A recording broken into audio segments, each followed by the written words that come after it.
Alors une dernière vidéo sur la subduction pour commenter le schéma bilan sur la subduction en 3 points. Premier point, vous le constatez, c'est la lithosphère océanique qui va s'enfoncer sous la lithosphère continentale et c'est toujours le cas. C'est toujours le cas parce que ce n'est pas par hasard que la lithosphère océanique s'enfonce sous la lithosphère continentale, c'est parce que la lithosphère océanique, enfin les roches qui constituent la lithosphère océanique, sont plus denses, pour simplifier plus lourdes, que les roches qui constituent la lithosphère continentale. Donc, quand la lithosphère océanique et la lithosphère continentale se dirigent l'une vers l'autre, eh bien, c'est la plaque la plus lourde qui va s'enfoncer sous la plaque la plus légère. Donc la lithosphère océanique va toujours s'enfoncer sous la lithosphère continentale. C'est systématiquement comme ça que ça se passe.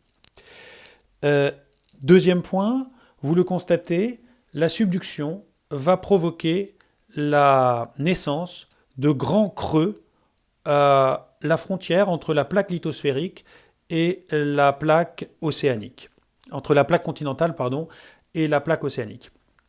Donc ces grands creux, c'est ce qu'on a appelé les fosses océaniques, et donc les fosses océaniques sont directement le résultat des subductions, ce qui signifie aussi que partout sur Terre où vous avez une fosse océanique, cela signifie que vous avez un phénomène de subduction. Troisième point, le volcanisme associé à la subduction.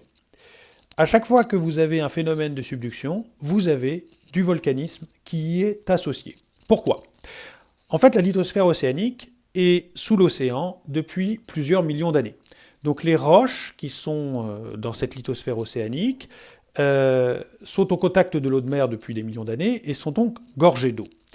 Quand elles s'enfoncent dans la sténosphère, l'environnement dans lequel sont ces roches est de plus en plus chaud. Et à un moment donné, la température qui environne les roches de la lithosphère océanique dépasse 100 degrés, et donc l'eau qui est présente au niveau de la lithosphère océanique devient de la vapeur. Et la vapeur étant particulièrement légère par rapport à l'eau liquide, elle va avoir tendance à remonter dans la sténosphère. Et la présence d'eau dans les roches asténosphériques va provoquer la fusion des roches de la sténosphère. Je vous rappelle que les roches de la sténosphère ne sont pas liquides, elles sont ductiles, elles sont peu rigides, elles sont molles, mais elles ne sont pas liquides. Par contre, le fait que de l'eau en provenance de la lithosphère océanique parvienne au contact de ces roches, eh bien ça les fait fondre, et ça donne donc naissance à un magma. Ce magma va ensuite remonter et créer du volcanisme, comme vous avez pu le voir l'année dernière en 5e.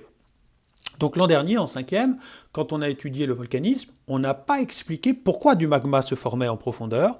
Eh bien, voilà une explication possible. Alors, il y a d'autres phénomènes qui expliquent le volcanisme. La subduction en est un, mais il y a du volcanisme qui n'est pas du tout lié à la subduction, bien sûr. Mais voilà une explication possible de la formation du magma. C'est la subduction, et la subduction qui va provoquer l'arrivée d'eau dans la sténosphère. Et l'arrivée d'eau dans la sténosphère va provoquer la fusion des roches de la sténosphère, et donc la formation d'un magma, et donc du volcanisme. Le volcanisme associé à la subduction est un volcanisme toujours de type explosif, donc particulièrement dangereux. Les zones de subduction sont donc les zones géologiquement les plus dangereuses de la Terre, puisque vous avez à la fois des séismes extrêmement importants.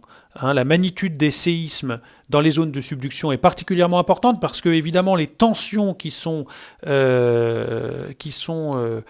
provoquées sur les roches des lithosphères océaniques et continentales sont extrêmement importantes du fait du coulissement des deux plaques l'une par rapport à l'autre.